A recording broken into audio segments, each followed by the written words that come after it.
Example number 12.8 हम इसकी बात कर रहे हैं। देखिए क्या दे रखा है, यहाँ पर बोल रहा है कि चित्र 12.10 बुक में चित्र है, वो देखिए। बोल रहा है कि परिपथ आरेख में मान लीजिए कि प्रतिरोधकों R1, R2 और R3, ठीक है, के मान क्रमशः 5 ओम, 10 ओम और 30 ओम हैं तथा इन्हें 12 वोल्ट की बैटरी से संयोजित किया गया है। 12.10 जो आपका फोटो है वो देखिए क्या दे रखा है। यहाँ पर 3 रजिस्टेंस हैं, 3 प्रतिरोध हैं। एक आपका ये है, दूसरा ये, तीसरा ये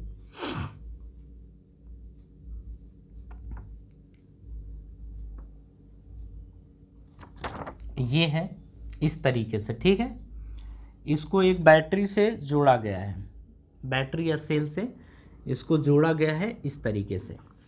यहाँ पर आप देखेंगे कि एक की लगा है और एक अमीटर लगा है। एक ये की है और ये आपका अमीटर है। अमीटर क्या करता है? करंट मेजर करता है, ठीक है। और यहाँ पर आपका वोल्ट मीटर लगा हुआ है। वोल्ट मीटर हमेशा हमने बताया था कि ये समांतर में लगेगा, ठीक है। और अमीटर कहाँ लगेगा? श्रेणी क्रम में लगता है, ठीक है। ये V है, इसको आप R1 मान लो, इसको R2 और इसको आप R3 मान लो। और यहाँ पर बैटरी की बात करें तो बैटरी कितने वोल्ट की है? 12 वोल्ट की बैटरी है। अगर यहाँ पर R1 की बात करें, R2 की बात करें और R3, तो आपको दे रखा है R1 की वैल्यू, तो ये दे रखा है 5 ओम और ये 10 ओम और ये 30 ओम आपको ये दे रखा है, ठीक है। अब ये चीज़ समझ में आ गया। अब ज़रा देखिए कि करंट यहीं से मान लेते हैं कि इसमें करंट कितना फ्लो होगा? I, ठीक है, I करंट फ्लो होगा। अब पहला क्वेश्चन क्या बोला है कि प्रत्येक प्रतिरोधक से प्रवाहित विद्युत धारा बताइए।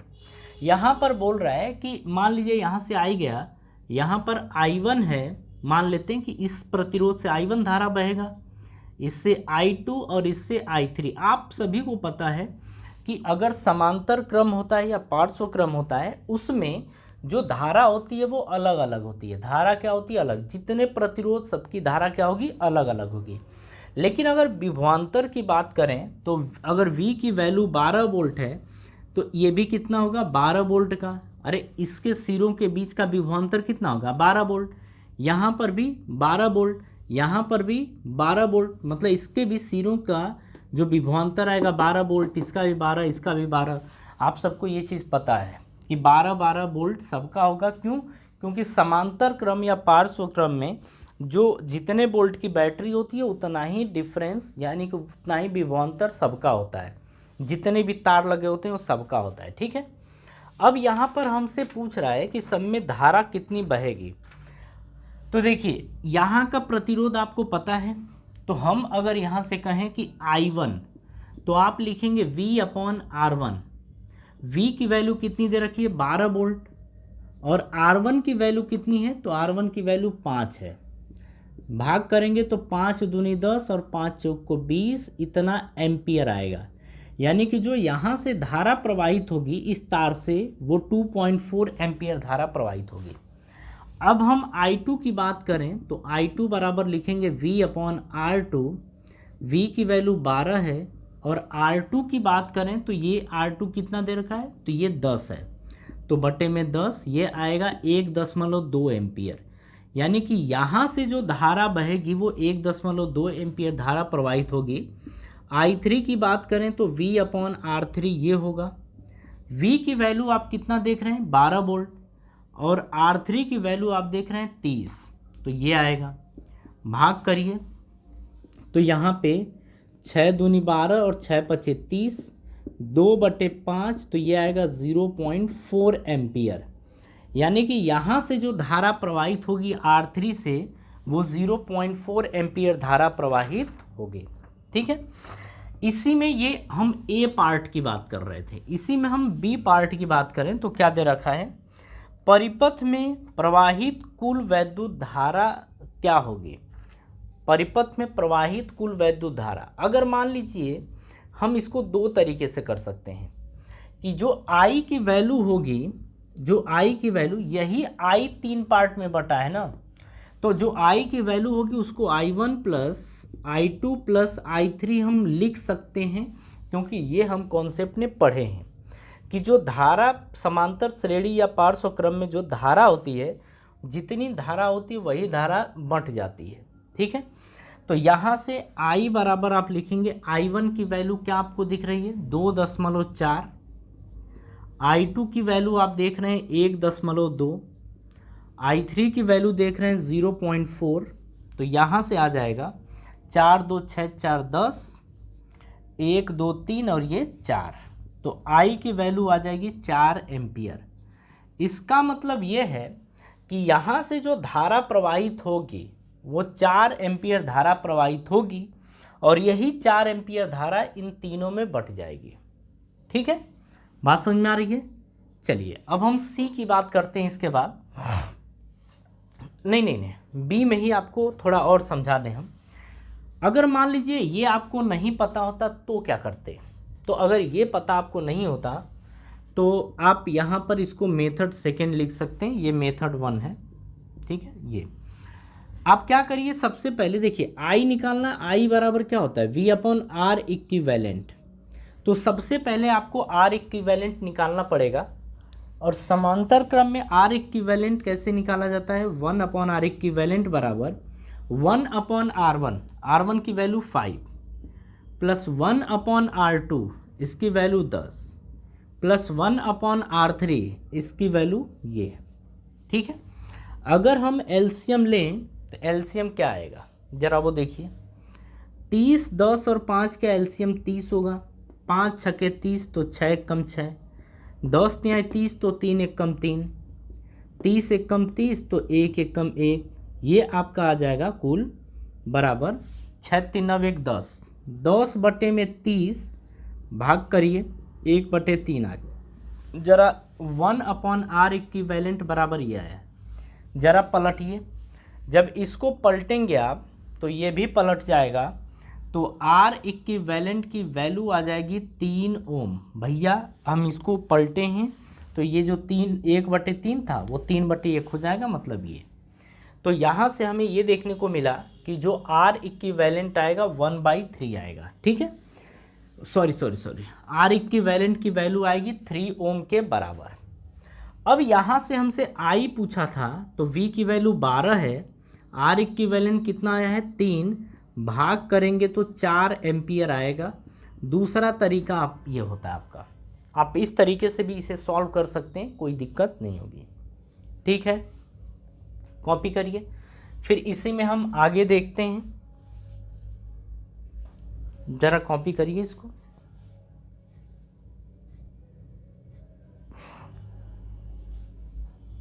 हाँ जी,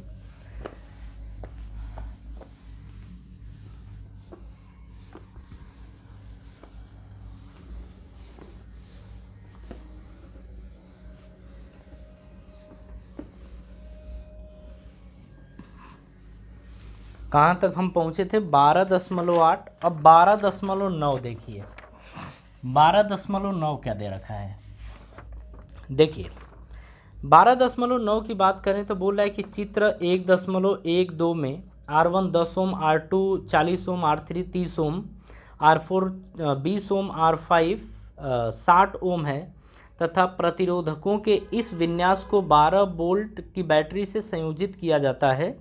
परिपथ में कुल प्रतिरोध, परिपथ में प्रवाहित कुल विद्युत धारा परिकलित करिए। ठीक है, ये बोल रहा है कि कुल प्रतिरोध बताइए और कुल धारा बताइए। देखिए फोटो आपको कुछ ऐसे दिख रहा है,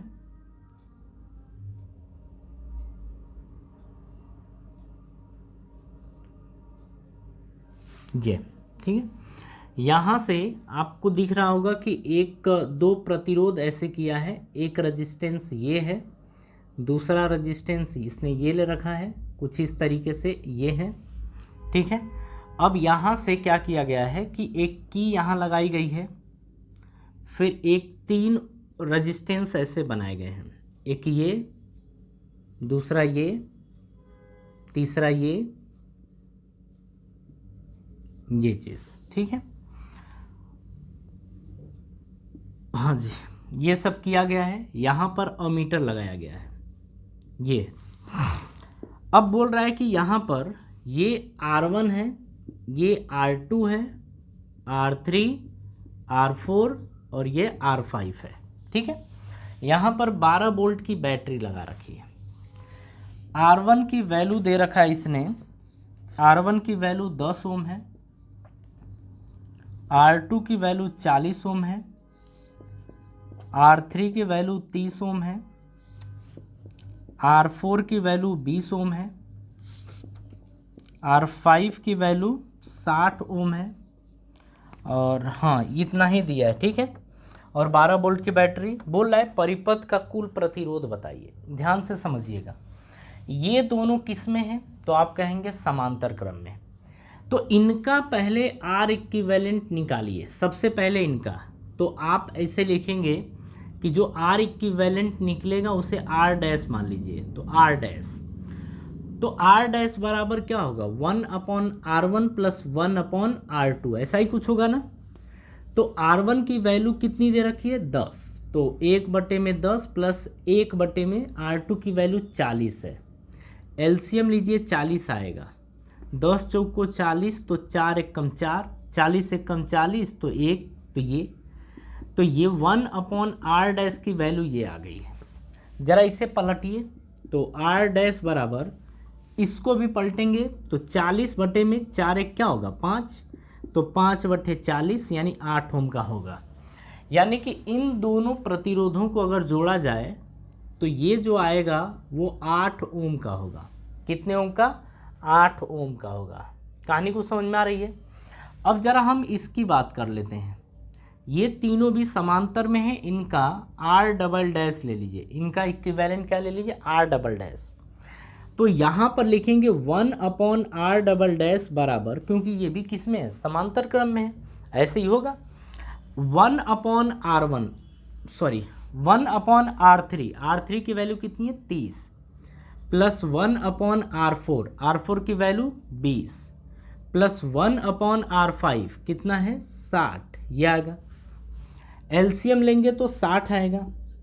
30 दूनी 60, तो 2 एक कम 2, 20 23 60, तो 3 एक कम 3, 60 एक कम 60, तो ये 1, तो 1/R डबल डैश ये आ गया, ठीक है। तो R डबल डैश क्या आएगा, जरा वो देखिए। 60 में 3 2 5 1 6, 60 में क्या आएगा, 6, यानी कि ये आएगा 10 छके 60। यानी कि इन तीनों को जब जोड़ेंगे तो जो इनका इक्विवेलेंट आएगा वो 10 ओम आएगा। कहानी समझ में आ गई। तो इतनी चीज़ें आप पहले समझिए, इसके आगे फिर अपन समझते हैं कि क्या करना है। सारी बात समझ में आ गई ना। चलिए अब जरा हम क्या करते हैं, इन तीनों को हटा के एक प्रतिरोध बनाते हैं। तो तीनों को जब हटा के एक प्रतिरोध बनाएंगे, माने तीनों को मिला के जो इसका R डबल डैश आया है, R डबल डैश को हम ये मान लेते हैं। देखिए ये तरीका है ना, आप ऐसे ही कोशिश करिए करने की। ये R डबल डैश है और इसकी वैल्यू कितनी आ गई है, 10 ओम। ऊपर वाले को ज़रा समझा जाए। ये इन दोनों को हटा के एक हम 8 ओम का बना देते हैं। तो हम बना दिए एक R डैश और ये है आपका 8 ओम का, ठीक है। अब देखिए इसको ना कुछ देर के लिए भूल जाइए। अब ज़रा देखिए ये दोनों किस में दिख रहे हैं, ये और ये किस में दिख रहा है, श्रेणी क्रम में। तो श्रेणी क्रम में जब आप R इक्विवेलेंट निकालते हैं तो क्या लिखते हैं, R1 प्लस R2 यानी R dash plus R double dash. R dash की वैल्यू कितनी है, 8, R डबल डैश की वैल्यू कितनी है, 10, तो टोटल कितना हो गया, 18 ओम। यानी कि जो आप फोटो देख रहे हैं इसका R इक्विवेलेंट यानी कि तुल्य प्रतिरोध जो आएगा, कुल प्रतिरोध, वो 18 ओम के बराबर आएगा, ठीक है। अब इसमें नेक्स्ट क्या पूछा हमसे कि परिपथ में प्रवाहित कुल वैद्युत धारा बताइए। तो वैद्युत धारा बताना है यानी कि करंट बताना है, तो I = V/R होता है। तो यहाँ से आप लिखेंगे I = V/R इक्विवेलेंट, ये लिखेंगे। I बराबर V की वैल्यू कितनी है 12, R इक्विवेलेंट देख रहे हैं आप 18, 6 दूनी 12, 6 3 18, 2/3, 3 छके 18, कितना बचेगा 2, 3 हाँ 3 छके 18, 3 छके 18, 0.67 आप फाइनली लिख लेंगे। यानी कि इसमें जो धारा प्रवाहित होगी वो 0.6 एम्पियर की धारा प्रवाहित होगी। मतलब यहाँ से आप कहेंगे कि ये जो धारा प्रवाहित होगी 0.67 एम्पियर, ये धारा प्रवाहित आपकी होगी। ठीक है, बात समझ में आ गई। तो ये एक बेहतर क्वेश्चन है, आप इसे चाहें तो ट्राई कर सकते हैं। ट्राई कर क्या सकते, करना पड़ेगा, तो आप इसे कर लीजिएगा। और ऐसा नहीं कि आपको कोई बात नहीं समझ में आ रही होगी, आपको सारी बात समझ में आ रही होगी, बस आप आराम से देखते चलिए और समझते चलिए।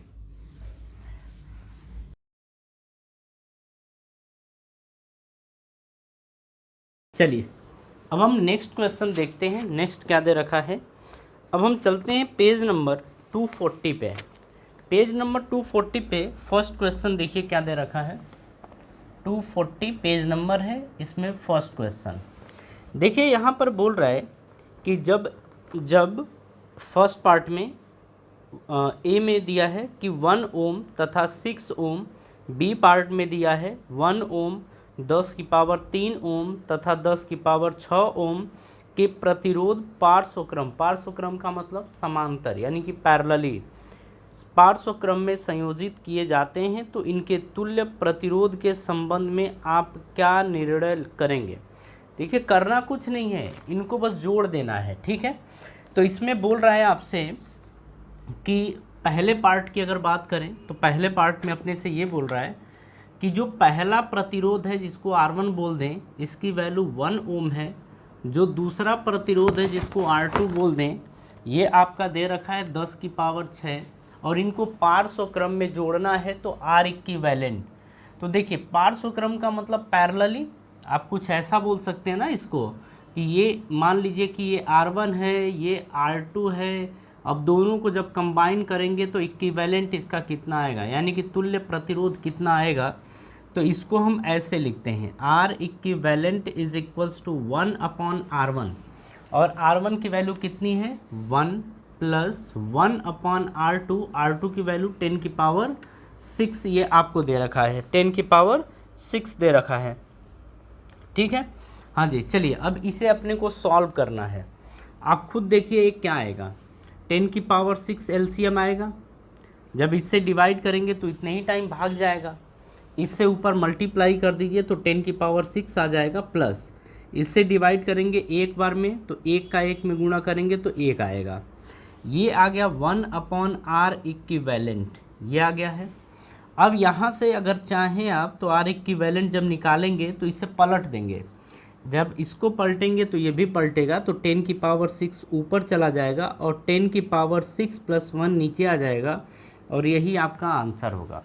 ठीक है, यही आपका आंसर होगा। और यहाँ पर आप एक चीज़ बोलेंगे कि जो R इक्विवेलेंट की वैल्यू है वो 10 की पावर 6 से कम होगा। मतलब अगर हम बात करें कि इन दोनों में कौन बड़ा है, ये R2 बड़ा है, लेकिन जब R इक्विवेलेंट निकालेंगे तो जो बड़ा है ना उससे छोटा आएगा। R इक्विवेलेंट बड़े से भी क्या आएगा, छोटा, क्योंकि 10 की पावर 6 है, 10 की पावर 6 + 1 है, तो कुछ ऐड करेंगे तो इससे जब इसमें डिवाइड करेंगे तो इससे कम आएगा। बस इसमें इतना ही करना था। चलिए अब बी पार्ट की बात करते हैं। बी में 3 दिया है, एक R1 है, R1 1 ओम दिया है, R2 आपका दिया है 10 की पावर 3 ओम, और जो R3 है, R3 आपका दे रखा है 10 की पावर 6 ओम, ये दे रखा है। अब 3 रजिस्टेंस को जोड़ना है। आप क्या करेंगे, एक रजिस्टेंस, दूसरा, तीसरा, एक ये आपका, दूसरा ये आपका, तीसरा ये आपका कुछ रजिस्टेंस है। ठीक है, ये अब यहाँ पर समझिए ये चीज़ है। ठीक है, अरे इसको बनाने की ज़रूरत नहीं थी। ये आपका R1 है, ये R2 है, ये R3 है। अब हम तीनों का इक्विवेलेंट यानी कि तुल्य प्रतिरोध निकालना चाहते हैं। इसका फॉर्मूला आपको पता है कि 1/r इक्विवेलेंट बराबर 1/r1। r1 की वैल्यू आप देख रहे हैं कि 1 है, प्लस 1/r2, r2 की वैल्यू 10³ है, तो 10³ प्लस 1/r3, r3 की वैल्यू 10⁶ दे रखा है। ठीक है, अब जब इसमें आप एलसीएम लेंगे तो एलसीएम आएगा 10⁶। अरे इसका एलसीएम 10⁶ आएगा। जब इससे आप डिवाइड करेंगे तो ये इतने ही बार डिवाइड होगा, इससे ऊपर मल्टीप्लाई करेंगे तो 10⁶ आ जाएगा, प्लस 10³ से 10⁶ में जब डिवाइड करेंगे, जब इससे डिवाइड करेंगे तो ये क्या आएगा 10⁶ - 3। आपको पता है पावर जब बेस सेम होता है तो पावर क्या होता है, घट जाता है, तो ओवरऑल क्या आएगा 10⁻3। अरे 6 में से 3 घटाएंगे तो 3 बचेगा। तो इससे जब डिवाइड करेंगे तो इतनी बार डिवाइड होगा, इतनी बार, और उससे मल्टीप्लाई 1 में करेंगे तो 10⁻3 आ जाएगा, प्लस इससे डिवाइड करेंगे तो एक बार में कटेगा, तो एक का ऊपर गुणा करेंगे तो ये आएगा 1/r इक्विवेलेंट, ये आ गया। अब अगर R इक्विवेलेंट यानी कि तुल्य प्रतिरोध निकालना है तो पलट दीजिए, 10⁶ अपॉन ये ऊपर और ये नीचे, ये आएगा 10⁶ प्लस 10⁻3 प्लस 1, और यही हमारा क्या होगा, आंसर होगा। ठीक है, यहाँ पर भी आप देखेंगे कि जो सबसे अधिक है ना 10⁶, उससे भी ये कम आएगा, अब तो और कम आएगा क्योंकि साथ में ये भी है। ठीक है, तो ये आपका फर्स्ट नंबर का क्वेश्चन यहीं पे कंप्लीट होता है 240 पेज नंबर का। अब इसके आगे समझते हैं। देखिए इस चैप्टर में जो अभी आप पढ़ रहे हैं ना, जब इतना ही आप बस कर लेंगे तो ये सब आपके लिए सफिशिएंट है, इससे अधिक आपको पढ़ना नहीं है। जब इतना पढ़ लेंगे तब भी आप एग्ज़ाम में अच्छा परफॉर्मेंस करेंगे, आपकी नॉलेज भी काफ़ी गेन हो जाएगी। चलिए नेक्स्ट क्वेश्चन यानी सेकेंड की बात करते हैं। क्या दे रखा है, बोल रहा है यहाँ पे कि 100 ओम का एक प्रतिरोध विद्युत लैंप 100 ओम का एक विद्युत लैंप 50 ओम का एक विद्युत टोस्टर तथा 500 ओम का एक जल फिल्टर 220 वोल्ट के विद्युत स्रोत से पार्श्व क्रम में संयोजित हैं। ठीक है, ये कहानी इतना समझ लीजिए। आगे, उस विद्युत स्त्री का प्रतिरोध क्या है जिसे यदि समान स्रोत के साथ संयोजित कर दें तो वह उतनी ही विद्युत धारा लेती है जितनी तीनों युक्तियां लेती हैं। यह भी ज्ञात कीजिए कि इस विद्युत स्त्री से कितनी विद्युत धारा प्रवाहित होगी। कमाल का क्वेश्चन है।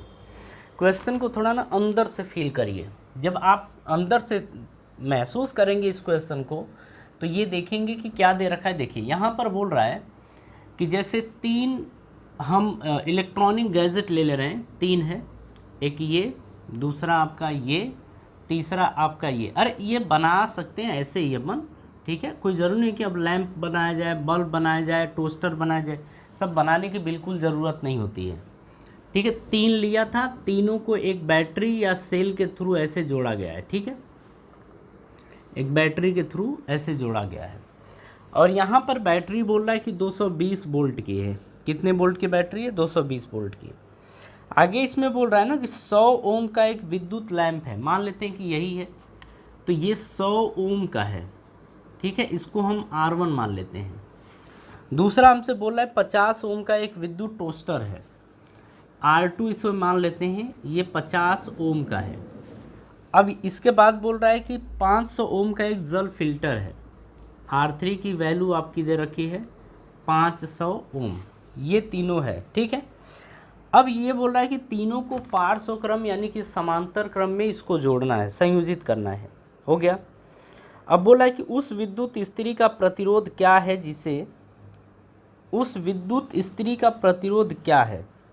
जिसे यदि समान स्रोत यानी इसी से जोड़ दिया जाए और उतनी ही विद्युत धारा लेती है जितनी ये तीनों युक्तियां लेती हैं। कहने का क्या मतलब है कि अब हमें ज़रा इसमें विद्युत धारा निकालें। ठीक है, इसमें विद्युत धारा I हमें यहाँ I1 I2 I3 से कोई मतलब नहीं है, ये तीनों मिला के कितनी विद्युत धारा ले रही हैं उसी की बात हो रही है। तो तीनों कितनी विद्युत धारा ले रही हैं I, अब I की वैल्यू निकालनी है। लेकिन आई की वैल्यू निकालने से पहले हम जाने कि formula I is equals to क्या होता है, वी अपॉन, यहाँ पर आर इक्विवेलेंट होगा। तो सबसे पहले हम इन तीनों का इक्विवेलेंट निकालेंगे, ठीक है। और इक्विवेलेंट निकालने के लिए आपको पता है कि अगर ये पैरेलली कंबाइन है तो R equivalent is equals to 1 upon R1। R1 की वैल्यू कितनी है, 100, तो यहाँ पर आप लिखेंगे 100 प्लस R2 की वैल्यू कितनी है, 1 अपॉन R2। R2 की वैल्यू 50 है, 50 लिखेंगे, प्लस 1 अपॉन R3 की वैल्यू कितनी है, 500, ये दे रखा है। अब यहाँ से आप एलसीएम लीजिए, जब इन तीनों का एलसीएम लेंगे तो 500 आएगा, आपको दिख रहा होगा। 100 पचे 500 तो 5 एकम 5, 50 10 पे 500 तो 10 एकम 10, 500 एकम 500 तो 10, एक का एक में गुणा करेंगे तो 1 आएगा, यह आएगा 16 बटे में 500। कितना आएगा, 16 बटे में 500। ज़रा इसको पलटिए, जब इसको पलटेंगे तो आपको क्या देखने को मिलेगा कि ये 1 अपॉन आर इक्विवेलेंट जो आप देख रहे हैं ना, अब आर इक्विवेलेंट क्योंकि हम इसको पलटें तो ये भी पलट जाएगा, मतलब ये आ जाएगा 500 बटे में 16। जब इसे आप कट करेंगे ना, 500 में 16 से भाग देंगे तो ये आपका 31.25 आएगा, 31.25, यानी कि तीनों का जो इक्विवेलेंट आएगा वो 31.25 आएगा। टाइम वेस्ट नहीं कर रहे कैलकुलेशन में, ये आप समझ सकते हैं, ठीक है। अब हमें आई निकालना है कि इसमें कितनी वैद्युत धारा प्रवाहित हो रही है, तो I equals to V upon R equivalent. V की वैल्यू कितनी है, 220 वोल्ट। आर इक्विवेलेंट की वैल्यू आप देख रहे हैं 31.25 है ना, 31.25। जब इसे आप डिवाइड करेंगे तो ये आएगा 7.04 एम्पियर, ये आएगा। कहने का क्या मतलब है कि इसमें जो वैद्युत धारा प्रवाहित होगी वो 7.04 एम्पियर वैद्युत धारा प्रवाहित होगी, ठीक है।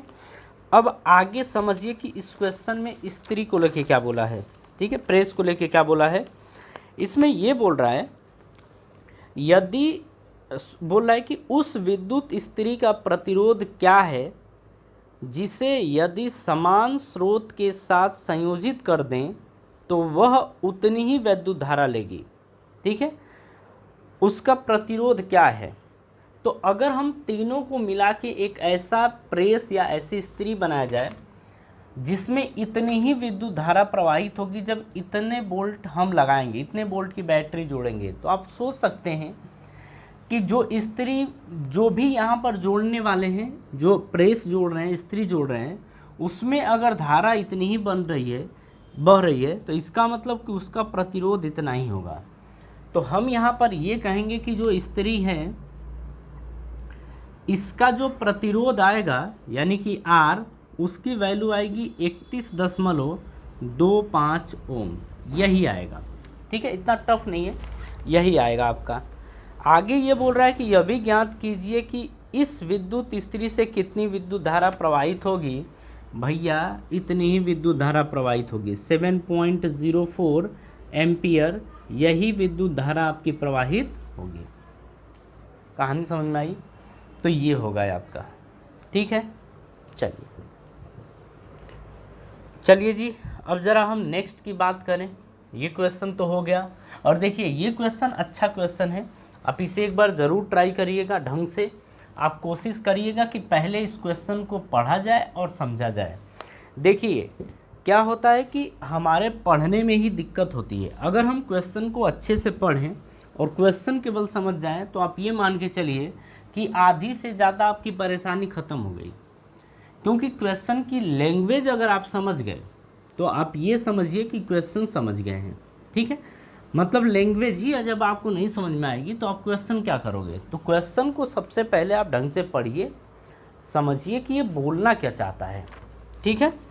चलिए अब आते हैं इसी पेज नंबर पे क्वेश्चन नंबर 3 को लेके क्या दे रखा है। देखिए बोल रहा है कि श्रेणी क्रम में संयोजित करने के स्थान पर वैद्युत युक्तियों को पार्श्व क्रम में संयोजित करने के क्या लाभ हैं, ठीक है। बोल रहे हैं ना कि हम श्रेणी क्रम में, जैसे घरों की जो वायरिंग होती है या कोई भी चीज़ होता है, उनको हम पैरेलली यानी समांतर क्रम या पार्श्व क्रम में जोड़ते हैं, उनको श्रेणी क्रम में क्यों नहीं जोड़ते? इसका कारण ये है कि जितने भी घर में उपकरण होंगे सभी का वोल्टेज समान होगा, ठीक है, और फाइनली जब सभी को समांतर जोड़ेंगे तो उनका तुल्य प्रतिरोध कम हो जाएगा, और तुल्य प्रतिरोध कम होने के कारण सभी को ना समान मतलब ठीक ठाक मात्रा में वैद्युत धारा मिलेगी। समझिए इस चीज़ को। हम क्या बोल रहे हैं कि समांतर क्रम में इसलिए जोड़ते हैं क्योंकि घरों के जितनी भी वैद्युत युक्तियाँ होती हैं, इलेक्ट्रॉनिक गैजेट होते हैं, उन सभी को विभवांतर समान मिल सके, और सभी को जब जोड़ें अगर, तो उसका जो तुल्य प्रतिरोध आता है वो कम हो जाता है, ठीक है। और इसमें एक खास बात ये भी होती है कि अगर हम एक इलेक्ट्रॉनिक गैजेट को बंद करें तो केवल वही बंद होता है। ऐसा नहीं होता चलो खंभे पर से तार काटो। मतलब घर में टीवी, फ्रिज, कूलर या फिर आप कोई भी चीज़ जैसे बल्ब यूज़ कर रहे हैं, सारी चीज़ें, तो अगर एक को बंद करना हुआ तो ऐसा तो नहीं होगा कि आप खंभे पे जाओगे और तार काटोगे, ऐसा नहीं होगा।